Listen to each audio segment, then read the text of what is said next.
নমস্কাৰ বন্ধু বান্ধৱীসকল, নতুন এটা ব্লগেৰে আপোনালোক সকলোকে গীতাঞ্জলিছ ব্লগলৈ আকৌ এবাৰ স্বাগতম জনালোঁ। এতিয়া ৰাতিপুৱা সময়খিনি খুব লৰালৰি হয়, সেইকাৰণে এনেকৈ আৰম্ভ কৰিলোঁ। ল'ৰা ছোৱালী দুয়োটাই স্কুল যাব ৰেডি হৈছে, লগতে ল'ৰা ছোৱালীকেইটাৰ লগতে মাৰ কাৰণেও ৰাতিপুৱা আহাৰ যোগাৰ কৰিছোঁ।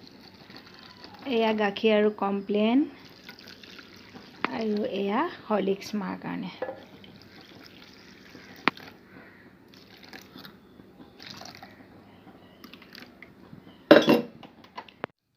ৰাতিপুৱা খুব লৰালৰি যদিও ল'ৰা ছোৱালী দুয়োটাই খাই থকাখিনি অকণমান দেখুৱালোঁ। খোৱা বুলি ক'লে খোৱা প্ৰায় হ'লেই। ৰুটি আৰু ঘুগুনি বনাই দিছিলোঁ ৰাতিপুৱাই।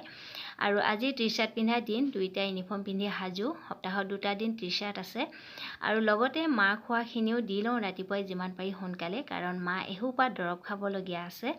আৰু এয়া মাৰ কাৰণে 2টা ৰুটি, ঘুগুনি আৰু হৰলিক্স গাখীৰ। এতিয়া মাৰ এইখিনি লৈ মাৰ ওচৰলৈ গৈ আছোঁ। মায়ে আগফালে ৰুমটোতে বহি খায়। যিসকলে আগৰ ভিডিঅ' চাইছে দেখিছে, মা খোজকাঢ়িবলৈ অকণমান অসুবিধা, কঁকালৰ বিষ, সেইকাৰণে ইয়াতে বহি ভাত হওক, ৰুটি হওক, চাহ হওক, যিকোনো বস্তু ইয়াতে খায়। আৰু এতিয়া মাক মই খোৱাখিনি আগতে এটা দিব লাগিব কেপচুল, কাৰণ এসোপা দৰৱ খাব আছে, সেইকাৰণে খালী পেটত এটা কেপচুল খাবলৈ ডক্টৰে লিখিছে। এতিয়া মায়ে কেপচুলটো খাব প্ৰথম, তাৰ পাছতে ৰুটি, ঘুগুনি, চাহ যিকোনো বস্তু খাব, তাৰ পাছতে দৰৱকেইটা খাব লাগিব। আৰু মই বিচনা কাপোৰ একো উঠোৱাই নাই, কাৰণ ৰাতিপুৱা খুব লৰালৰি হয়। এইখিনি মই পিছত কৰিম। প্ৰথমতে খুৱাই বোৱাই আজৰি হৈছোঁ আৰু ল'ৰা ছোৱালী দুয়োটাকে স্কুললৈ পঠিয়াই লওঁ। আপোনালোকেও চাই থাকিব আজি ভিডিঅ'টো শেষলৈকে। Bye bye.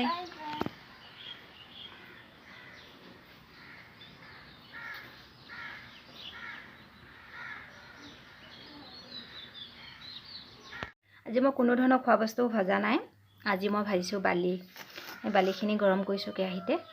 মা কঁকাল বিষৰ কাৰণে ডক্টৰক দেখুৱাব আহিছিলে। কঁকাল বিষটো ভাল পালে, এতিয়া আকৌ বাউসীত বিষ লাগিছে। দৰৱ পাতি খাই আছে। একেখিনি দৰৱে যদি কঁকাল বিষটো ভাল হৈছে, বাউসীটো আকৌ কিয় কাৰণে বিষাইছে, বাউসী গাঁঠিত, তাকে গৰম সেক দিবলৈ বালিখিনি ভাজিছোঁ। গৰম হ'ল, এতিয়া মই কাপোৰতে টোপোলা কৰি লওঁ।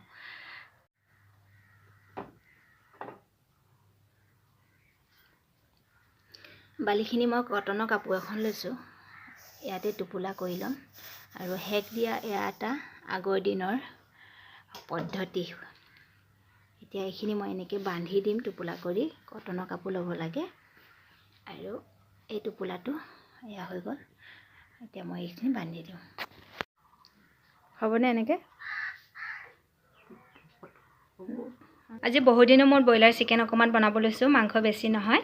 আৰু মাংসখিনিত তেল, নিমখ, হালধি, মছলা, জিৰা, ধনিয়া পাউডাৰ, ৰেড চিলি পাউডাৰ অকণমানো দিছোঁ, লগতে দৈ অকণমান আৰু অকণমান চয়া চচ আৰু গোটেইখিনি দি সানি থৈ দিছোঁ। আৰু এইফালে পিঁয়াজ 2টা কাটি লৈছোঁ, আৰু ইয়াতে আছে মোৰ আদা নহৰু খুন্দি লোৱাখিনি। আৰু এইফালে অকণমানি এটা কেৰাহী পাতি থৈছোঁ, মাটি কেৰাহী, আৰু তেলো দিয়া হ'ল। তেলখিনি গৰম হৈ আছে।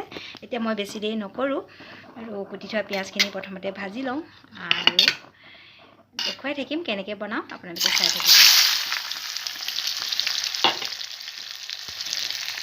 কম জুইত পিঁয়াজখিনি ভাজি ল'লোঁ। পিঁয়াজৰ ৰং সলনি হৈছে। এতিয়া মই ইয়াতে দি দিম মাংসখিনি।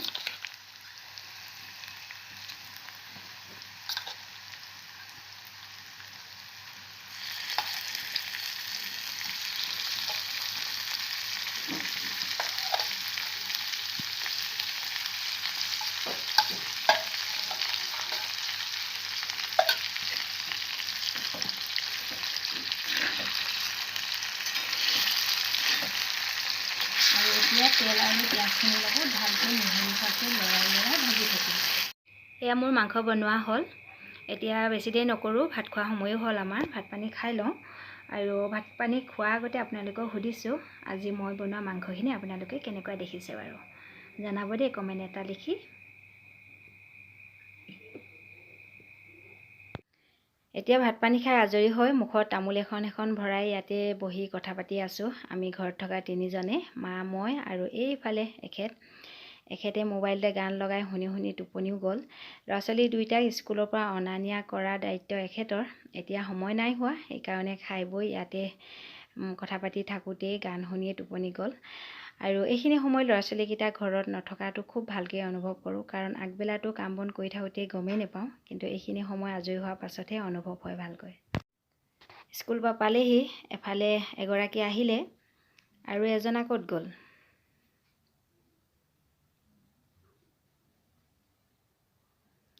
আৰু এইফালে মহাশয় পালেহি বেগৰ বোজা লৈ এইফালে আইচক্ৰীম লৈ আহিলে আৰু আইচক্ৰীম লৈ আহি দুইটা একেবাৰে খোৱাত লাগিছে বেগটো থৈ ল'ব পাহৰিছে এজনে চব মোৰ কাৰণে মোৰ কাৰণেতো কিবা মনত পৰিব লাগে আনিবলৈ